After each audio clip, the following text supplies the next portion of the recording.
আসসালামু আলাইকুম রাহমাতুল্লাহ। আমাদের মাঝে উপস্থিত রয়েছেন একজন মুরব্বী। উনি আমাদের মাঝখানে এসেছিলেন বেশ কিছুদিন থেকে। বিশাল গুরুতর অসুস্থতা নিয়ে উনি এসেছিলেন। তারপর আমরা তাকে যতটুকু পরিমাণ সেবা শুশ্রূষা দিয়ে চেষ্টা করেছি ভালো করে তোলার, এবং ফিজিওথেরাপির মাধ্যমেও যে একজন মানুষ সুস্থ হতে পারে তার জ্বলন্ত প্রমাণ আমাদের এই চাচা। আসসালামু আলাইকুম রহমতুল্লাহ।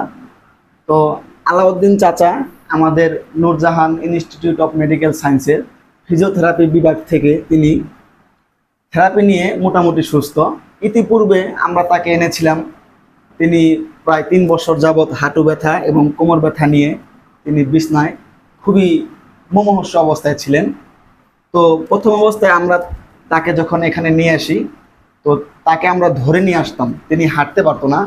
তার কোমর এবং মাজাতে, এই হাঁটুতে তার প্রচণ্ড ব্যথা ছিল।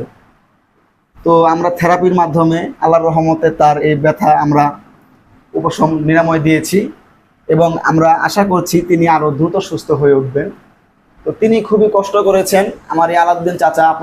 আপনারা সকলে তার জন্য দোয়া করবেন। তো এই বলে আমি আমার বক্তব্য শেষ করছি। আসসালামু আলাইকুম। আমরা চাচার কাছ থেকে শুনতে চাচ্ছি উনি কি অবস্থায় ছিলেন, এখানে এসে কেমন হলেন, এখন কেমন আছেন। কি আপনার নামটা কি চাচা? আমার নাম আলাউদ্দিন।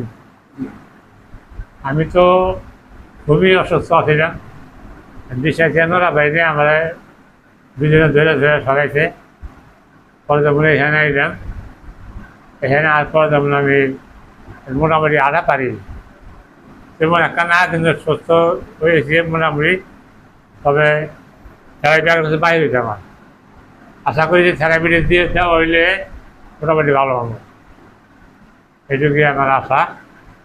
আমি আগে কষ্ট করছি বহুত, অনেক কষ্ট করার পরে অন্য অন্য মেডিকেলে গেছি, অন্য অন্য জায়গায় থেরাপি দিয়েছি, তাতে আমার সুফল পাই নেই। কিন্তু এইখানে আমি ব্যথার লিগে সুফল পাইছি। আলহামদুলিল্লাহ, আলহামদুলিল্লাহ, খুবই ভালো লাগলো চাচা আমাদের মাধ্যমে সেবা নিয়ে শুশ্রূষা নিয়ে উনি স্বাভাবিক জীবনে ফিরে এসেছেন। তো বন্ধু